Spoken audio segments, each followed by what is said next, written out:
प्रिय मित्रों, स्वागत है आपका आपके अपने चैनल स्टडी विद प्रदीप में। दोस्तों, सीटेट जुलाई का नोटिफिकेशन आपका जारी हो चुका है। यदि आप अभी तक नहीं देखे हैं तो नोटिफिकेशन वाले वीडियो में जाकर के देख लें, या सीटेट के ऑफिशियल साइट पे जाकर के आप नोटिफिकेशन को चेक कर सकते हैं। हमने आपको यह खबर बहुत पहले बता दी थी, जब हमने 29 जो है मार्च को हमने ये बात आपसे बता दी थी कि आपका जुलाई में सीटेट कराया जाएगा और इसका नोटिफिकेशन अप्रैल महीने के लास्ट तक आपका पब्लिक हो जाएगा। उसके बाद हुआ क्या कि हम बार बार इस बात को कहते रहे, लेकिन कई लोग इसे जो है इनकार करते रहे कि ऐसा नहीं होने वाला, लेकिन ये बात सच साबित हुई। और 14 तारीख को एक वीडियो के माध्यम से हमने बताया था कि अंतिम सप्ताह में, अप्रैल के अंतिम सप्ताह में आपका नोटिफिकेशन जारी हो जाएगा, और वह वीडियो भी इस समय आपके पास है। आप जाकर के रोजगार खबर वाली वीडियो में देख सकते हैं। यानी रोजगार खबर में बताई जाने वाली जानकारी आपके लिए पुख्ता प्रमाण होती है। अगर आप उसे देखते हैं तो ये मान चलिए 99.99% तक वो सत्य और सटीक साबित होती है। आप उसे जरूर देखा करें, और आपके लिए 5 मिनट, 3 मिनट, 4 मिनट का वीडियो होता है, लेकिन आने वाले फ्यूचर के लिए वो बहुत जरूरी होता है कि आप अपनी प्रिपरेशन बेहतर कर सकते हैं। दूसरे नंबर पहुंचे हैं। आज हम लोग चर्चा करने वाले हैं इस वीडियो में नोटिफिकेशन के बारे में। यानी नोटिफिकेशन तो जारी हो गया, उसके बारे में क्या चर्चा करना है, फी कैसे लगेगी उसके बारे में, फॉर्म फिल मेथड क्या है, क्या क्या आपको जरूरी है फॉर्म भरने जाएं अगर तो, और सबसे ज़्यादा जो इम्पोर्टेंट चीज़ है यहाँ पे हम लोग चर्चा करने वाले एग्जाम सिटी के बारे में। पहले आओ पहले पाओ की प्राथमिकता के हिसाब से है।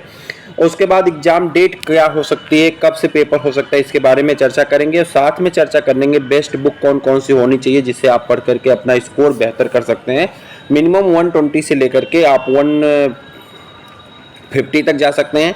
प्रैक्टिस पेपर कौन सा होना चाहिए, 70 डे आपके पास है, 70 दिन, और इस 70 डे में आप कौन सी स्ट्रेटजी लगाएंगे, कौन सा एग्जाम रणनीति बनाएंगे, इस पे भी चर्चा करने वाले हैं इसी वीडियो में। यानी इस वीडियो में कई चीज़ों पे हम चर्चा करने वाले हैं। सबसे पहले स्टार्ट करते हैं आपके नोटिफिकेशन से, और उसके बाद क्रम वाइज आगे बढ़ते चले जाएंगे। तो ये आपका नोटिफिकेशन है, सीटेट जुलाई 2023 का नोटिफिकेशन जारी हो चुका है। यहाँ पे आप बुलेटिन में सब कुछ देख सकते हैं। और इसके बाद आपको पता है कि सीबीएसई इसको कंडक्ट करता है, central board of secondary education, Delhi में ये बोर्ड है। आप इस सब चीज़ों को तो पहले से जानते हैं। सेंट्रल टीचर एलिजिबिलिटी टेस्ट जो है, जिसे सीटेट के नाम से आप सब जानते हैं, इसका जो ड्यूरेशन है यहाँ पे 27/4 से, यानी 27 से आज से ही आप इसका रजिस्ट्रेशन कर सकते हैं। 26/5 तक आप फॉर्म फिल कर सकते हैं। उसके बाद लास्ट डेट क्या है, 26/5 है, और ये रात में 12 बजे तक आप फॉर्म भर सकते हैं, उसके 11:59 तक। उसके बाद लास्ट डेट आपका फीस सबमिट का जो है 26/5 ही है, 11:59 तक आप भर सकते हैं। डेट ऑफ एग्जामिनेशन जुलाई से अगस्त के बीच में आपका पेपर होने वाला। कौन सी डेट से स्टार्ट होगा उसके वो मैं आपको इसी वीडियो में बताने वाला हूँ, ठीक है। इसके बाद आ जाते हैं सीटेट का जुलाई का ये बुलेटिन है, पूरा एक एक करके यहाँ पे सारी चीज़ें दी गई हैं जो आपको अब समझना है। यहाँ पे सबसे पहले तो अगर आप अपियरिंग में हैं तो भी फॉर्म भर सकते हैं, अगर आप बीएड पास हैं तो भी भर सकते हैं, बीटीसी पास हैं तो भी भर सकते हैं, अपियरिंग में तो भी भर सकते हैं। यहाँ पे सब कुछ डिटेल में दिया गया है, ठीक है। आपको यहाँ पे जब फॉर्म भरा जाता है तो आपको एक पासवर्ड बनाया जाता है, उस पासवर्ड के माध्यम से ही अपने फॉर्म को आप बाद में ओपन करके अपनी चीज़ों को देख सकते हैं। अगर आप जनरल और ओबीसी के स्टूडेंट हैं तो आपको 1000 रुपये जो हैं यहाँ पे लगती हैं फीस एक पेपर के लिए। अगर आप दोनों पेपर भरते हैं, यानी प्राइमरी लेवल, जूनियर लेवल, तो आपको 1200 रुपये फीस देनी होती है। गुड न्यूज़ ये है कि दोनों पेपर एक ही सेंटर पे होते हैं, और एक ही लगभग, कंप्यूटर तो चेंज हो जाता है लेकिन एक ही सेंटर पर आपके पेपर होते हैं। अगर आप SC ST OBC या हैं तो SC ST या आप जो हैं क्या कहते हैं, विकलांग श्रेणी में आते हैं, दिव्यांग कहते हैं, दिव्यांग श्रेणी में आते हैं, तो आपको 500 रुपये देना है एक पेपर के लिए, और 600 रुपये देना है आपको दोनों पेपर के लिए। यहाँ पे फीस देना है। फीस आप ऑनलाइन मोड से किसी भी मेथड से दे सकते हैं, क्रेडिट कार्ड से, डेबिट कार्ड से, नेट बैंकिंग से आप फीस को सबमिट कर सकते हैं। तो फी के बारे में हो गया। अब दूसरी चीज़ें यहाँ पे एक नज़र डालेंगे सिलेबस के ऊपर, चूँकि उसी से हम आपको बुक के बारे में बताने वाले हैं कि बुक आप कौन सी परचेज करेंगे। अब देखिए, शिफ्ट 1 का जो पेपर होगा, एग्जाम के बारे में बता दें आपको, शिफ्ट 1 का जो पेपर होगा 9:30 से लेकर के 12 के बीच में होता है। कंप्यूटर बेस्ड टेस्ट होता है, यानी आपका CBT मोड पे पेपर होता है। 2 घंटे 30 मिनट का पेपर होता है। वहीं पे अगर बात करें शिफ्ट सेकंड की, यानी सेकंड पेपर की, जो कि आपका जूनियर लेवल का पेपर होता है, इसका 2:30 से शुरू होता है, 5 बजे तक पेपर चलता है। ये भी 2.5 घंटे का आपका पेपर होता है, यानी 150 मिनट का आपका पेपर कराया जाता है। सारी चीज़ें आप उसके बाद यहाँ पे देख सकते हैं। इसके बाद यहाँ पे आ जाएंगे जहाँ पे आपके लिए ज़रूरी है, ये है आपका सिलेबस। एक नज़र सिलेबस पे डालें तो चाइल्ड डेवलपमेंट एंड पेडागॉजी जो है ये कंपलसरी है सबके लिए, और ये 30 क्वेश्चन आते हैं, 30 नंबर का आता है। और इसके लिए आप बुक से ज़्यादा बेहतर है कि आप जो हैं यहाँ पे आप प्रैक्टिस पेपर के माध्यम से इसे तैयार करें, चूँकि प्रैक्टिस पेपर में कई चीज़ें, और साथ में अगर आपके पास एनसीईआरटी है तो एनसीईआरटी को तैयार करें। यहाँ पे आपको ज़्यादा ज़रूरी ये है कि आप इसको प्रैक्टिस पेपर के माध्यम से तैयार करें, तो क्वेश्चन का मोड आप समझ पाएंगे किस मोड से पेपर आता है। जो यहाँ पे आपका चाइल्ड डेवलपमेंट आता है वह चाइल्ड डेवलपमेंट किताबों से पढ़ के सॉल्व नहीं हो सकता, क्योंकि आईक्यू लेवल आपका जितना ब्रॉड होगा, जितना बेहतर आप सोच सकते हैं, उतना बेहतर यहाँ पे प्रश्न को कर पाएंगे। दूसरा है लैंग्वेज। लैंग्वेज दोनों कंपलसरी हैं, चाहे आप इंग्लिश लेते हैं चाहे आप कंप्यूटर लेते हैं, एक में और एक तो कंपलसरी है आपका, ठीक है। तो लैंग्वेज आपका अगर यहाँ पे आपका दोनों लैंग्वेज में 30-30 प्रश्न पूछे जाते हैं और ये 30-30 नंबर के होते हैं। मैं बात करता हूँ पहले हिंदी की। हिंदी का जो लैंग्वेज होता है, एक पैराग्राफ आपका आता है, उस पैराग्राफ से क्वेश्चन पूछे जाते हैं। दूसरा आपका गद्यांश का आता है, उससे प्रश्न पूछे जाते हैं, यानी एक गद्यांश हो गया एक पद्यांश हो गया। उसके बाद आपका आता है जो है पेडागॉजी के प्रश्न आते हैं। पेडागॉजी आपको तैयार करनी होगी, पेडागॉजी स्पेशल तैयार कर लीजिए, वो सब जगह काम देती, चाहे जो भी भाषा शैली होगी, चाहे हिंदी हो इंग्लिश हो, सबके लिए पेडागॉजी एक ही होती है। वहीं पे अगर हम बात करते हैं कम इंग्लिश के लिए भी, तो वहीं आपका एक पैराग्राफ्स होता है, यानी आपका गद्यांश, और एक से पद्यांश, यानी आप एक कहते हैं प्रोज का आता है और एक पोट्री का आता है। दोनों को फॉर्म को अगर हम शामिल कर लें तो दो टोटल प्रश्नों की संख्या हो जाती है आपकी 60। फिर आगे बढ़ जाते हैं मैथमेटिक्स। मैथमेटिक्स इतना टफ लेवल की नहीं आती, हालांकि आपका जनरल बेसिक मैथ आपके क्लियर होनी चाहिए। और अगर आप अपर में साइंस ग्रुप के स्टूडेंट हैं तो आपको यहाँ पे बता दें कि एग्जाम पॉइंट श्रृंखला आपकी सैटरडे से स्टार्ट हो जाएगी, और उस श्रृंखला में आपको डेली 30 एग्जाम पॉइंट कराए जाएंगे। तो सबसे पहले हम साइंस के ही पोर्शन से स्टार्ट करने वाले हैं। तो अगर आपका साइंस और मैथ है, यानी अपर लेवल पे आप साइंस वर्ग की स्टूडेंट हैं, तो आप इस श्रृंखला को जरूर ज्वाइन करें। पहले चैनल को सब्सक्राइब कर लिए अगर नए हैं तो इसमें जब चले जाएंगे तो मैथ में आपका बेसिक लेवल का, प्राइमरी की अगर मैथ की बात करें तो बेसिक लेवल की मैथ आती है, यानी अगर आपको बेसिक मैथ आती है तो आप बड़े आराम से 15, 16, 20 क्वेश्चन कर सकते हैं।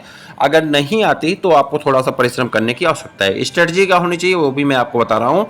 एनवायरनमेंट आपका जो है, अगर आपके पास एनसीईआरटी की बुक मिल जाए और प्राइमरी मतलब एक क्लास फर्स्ट से लेकर के और क्लास 5 तक की आप एनसीईआरटी की बुक पढ़ लीजिए, जो वहाँ पे ईबीएस नाम से बुक आती है, उसे आप अगर अच्छे से पढ़ लेते हैं तो आप बड़े आराम से सभी 30 के 30 प्रश्न कर सकते हैं। बहुत आसान ईबीएस आता है यहाँ पे। अब इसके बाद बात करते हैं और दूसरे तरफ चलते हैं यहाँ पे। तो पेपर आपको टोटल 20 भाषाओं में मिलने वाला है। अगर आप देखें तो पेपर टोटल 20 भाषाओं में, इंग्लिश है, हिंदी है, असमिया है, बंगाली है, गोरो है, गुजराती है, कन्नड़ है, काशी है, मलयालम है, मणिपुरी है, उसके बाद मराठी है, उसके बाद मिजो है, नेपाली है, उड़िया है, पंजाबी है, संस्कृत है, तमिल है, तेलुगु है, उसके बाद तिब्बत है, उर्दू। इन सभी भाषाओं में आपको पेपर मिलने वाले हैं। अगर हम जूनियर लेवल की बात करें तो चाइल्ड डेवलपमेंट और पेडागॉजी कंपलसरी 30 प्रश्न होते हैं। अगर एक जगह आप तैयार करते हैं दूसरी जगह, आज हम कंपैरिजन करके आपको देखेंगे कि क्या कौन सी ऐसी चीज़ है जिसे आप बड़े बेसिकली अगर आप तैयार करें तो दोनों तरफ आपका काम देगा, यानी उनको तैयार करना ज़्यादा जरूरी है। वहीं पे अगर हम बात करते हैं लैंग्वेज की, तो लैंग्वेज आपका दोनों वही हैं, हिंदी संस्कृत, जो भी आप सिलेक्ट करना चाहते हैं। मैथ और माफ करिएगा, इंग्लिश और संस्कृत में, और एक हिंदी कंपलसरी है आपका। बाकी आप कोई भाषा अगर सेलेक्ट करना चाहते हैं तो आप कर सकते हैं, जैसी आपकी इच्छा है। मैथमेटिक्स और साइंस मिलाकर के आपके 60 क्वेश्चन पूछे जाते हैं, टोटल 150 प्रश्न हो जाते हैं। अगर आप आर्ट के स्टूडेंट हैं तो आपको जो है सोशल स्टडीज से प्रश्न पूछे जाते हैं 60 क्वेश्चन, और यहाँ पे आपका हो जाता है 60, यानी 150। यहाँ पे भी उन सब के लिए वही है। और साइंस का जो है आप हमारे साथ जुड़ेंगे तो उसके हम आपको एग्जाम पॉइंट आपको साइंस का करवाने वाले हैं, फिर उसके बाद मैथ इत्यादि का भी करवाएंगे। यह भी पेपर आपको टोटल 20 भाषाओं में पूछे जाएंगे। ये तो पूरी प्रक्रिया थी किसकी। हाँ, अब आपको ई एडमिट कार्ड मिलेगा, उस एडमिट कार्ड को लेकर के आप अपने परीक्षा सेंटर पे 7:30 पे पहुंच जाएंगे, और उसके बाद आपको फिर सेंटर पे रहेंगे तो वहाँ पे दूसरी बार के लिए कोई ज़रूरी नहीं, आप तो ऑलरेडी कर लेंगे। वहाँ पर रीचेकिंग होगा, आपको चेक किया जाएगा, सर्टिफिकेट चेक किया जाएगा, ये सारी चीज़ें आपका है, ठीक है, आप अपना लेके जाएंगे। अब यहाँ पे डिटेल में सिलेबस दिया गया है, डिटेल में सिलेबस कभी चर्चा कर देंगे। वैसे आप इसको डाउनलोड कर सकते हैं, चूंकि ये नोटिफिकेशन का है, और बड़े आराम से आप डाउनलोड करके इसे पढ़ सकते हैं कौन कौन सा सिलेबस है, कौन कौन से टॉपिक है। आगे बढ़ें उसके पहले हम लोग चलते हैं, फिर वहाँ पे बेस्ट बुक के बारे में चर्चा करेंगे, और चर्चा करने वाले प्रैक्टिस पेपर के बारे में, और 70 डे की स्ट्रेटजी के बारे में भी चर्चा करने वाले हैं इसी वीडियो में। चलिए आगे की दिशा में चलते हैं। तो हम लोगों ने अभी तक देखिए, हमने चर्चा किया नोटिफिकेशन के बारे में, फी के बारे में चर्चा कर लिया, फॉर्म फिल मेथड के बारे में, मतलब आप डॉक्यूमेंट लेके जा सकते हैं, अपीयरिंग होंगे तब भी, अगर आप मान लीजिए परमानेंट है तो भी आप इस पर चर्चा कर सकते हैं। उसके बाद आप यहाँ पर आ जाएंगे। एग्जाम सिटी के बारे में हमने बता दिया कि आप पहले आओ पहले पाओ, यानी रजिस्ट्रेशन अगर आप करते हैं तो आप तुरंत जितना जल्दी रजिस्ट्रेशन करते हैं उतना जल्दी आपका वहाँ पे क्लियर हो जाएगा। अब एग्जाम डेट की बात करें तो 10 जुलाई से आपका पेपर स्टार्ट होने वाला है। जी हाँ, अभी जुलाई लिखा गया है लेकिन आप सही सुन रहे हैं, 10 जुलाई से आपका एग्जाम स्टार्ट होने वाला है। जितना जल्दी आप फॉर्म भरेंगे उतना जल्दी आप पेपर दे पाएंगे और उतना जल्दी ही रोल नंबर आपका आता है। लेकिन कई बार रोल नंबर आपके अल्फ़ाबेटिकली आते हैं तो नाम का भी असर नहीं रह जाता, यानी रजिस्ट्रेशन नंबर का असर नहीं रह जाता है। अल्फ़ाबेटिकली अगर आ जाएंगे तो जो ए वाले हैं पहले आ जाएंगे और जेड वाले हैं तो मिक्स करके कभी दिया जाता है, कभी जेड से लेते हैं, कभी हाफ अल्फ़ाबेट से लेते हैं। तो इस बात से आप डरिए मत, आप अपना तुरंत रजिस्ट्रेशन नंबर लीजिए ताकि आप डिजायर्ड सिटी को पा सकें, जो आपकी ऐच्छिक सिटी है, जो आपके सेंटर नज़दीक है वहाँ पर आप पहुँच सकें। बेस्ट बुक की हमने बात कर ली कि बेस्ट बुक, यहाँ पे कोई बुक पढ़ने की बहुत आवश्यकता नहीं है। यहाँ पे बुक आपको सिर्फ और सिर्फ एक पढ़नी है, एनसीईआरटी की बुक पढ़नी है। और अगर आप यहाँ पे मैं आपको स्पष्ट बता दूं कि अगर आप जो है प्राइमरी लेवल से भर रहे हैं तो आपको 5 तक की बुक पढ़नी है, लेकिन अगर आप जूनियर लेवल भर रहे हैं फॉर्म तो आपको 10 तक की बुक को अच्छी तरह से पढ़ना है, एनसीईआरटी की बुक पढ़ना है। और कोशिश करिए एनसीईआरटी में जो फैक्ट फाइल दिया जाता है उस फैक्ट फाइल को आप कहीं पे नोट करके उस फैक्ट फाइल को लर्न कर डालिए, क्योंकि वहाँ से ज़्यादा प्रश्न आपके पूछे जाते हैं। पेपर तो टोटल ये सीबीएसई लेता है और टोटल एनसीईआरटी बेस्ड होता है, एनसीईआरटी पे ही पूछा जाता है। तो यहाँ पे किसी भी साइड बुक की, किसी भी अन्य बुक की आवश्यकता नहीं। इसके साथ ही साथ जो आपको आवश्यक है यहाँ पे, जो जरूरी है, 1 सेकंड के लिए आपका ओपन हो जाएगा अभी, जो आपको जरूरी है यहाँ पे वह पढ़ने के लिए आपको सबसे ज़्यादा जरूरत किस बात की है, वह है practice paper. Previous year question paper को आप जितना सॉल्व करेंगे उतना आपके लिए बेनिफिशियल होगा। अगर डेली आप एक प्रैक्टिस पेपर को सॉल्व करते हैं तो 70 दिन में आप 70 प्रैक्टिस पेपर सॉल्व कर पाएंगे और बड़े आराम से आपका पेपर क्वालिफाई होगा। ना सिर्फ क्वालिफाई होगा बल्कि आप बेटर स्कोर के साथ 80% से ज़्यादा स्कोर के साथ आप पास कर पाएंगे।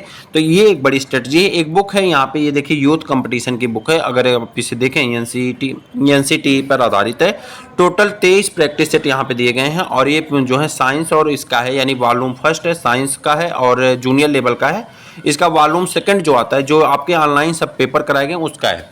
और इस साल के भी ऑनलाइन पेपर को इसमें शामिल करके नया एडिशन आ जाएगा। ये पुराना एडिशन है, 2022 का सब पेपर दिया गया है इसमें, जो पेपर हुए हैं। तो यहाँ पे उसके बाद ये आपका है एक बुक है संस्कृत की। इसी तरह से आपकी बहुत सी बुक आती है, यूथ कंपटीशन की आती है या घटना चक्र की आती है, आप उसे ले सकते हैं और उसे पढ़ सकते हैं। पढ़ करके अपने स्कोर को बेहतर कर सकते हैं। तो वीडियो कैसा लगा कमेंट करके जरूर बताइएगा और चैनल पे नए सब्सक्राइब जरूर करिएगा। फिर मिलते हैं किसी और वीडियो में, तब तक के लिए इजाज़त दीजिए। जय हिंद।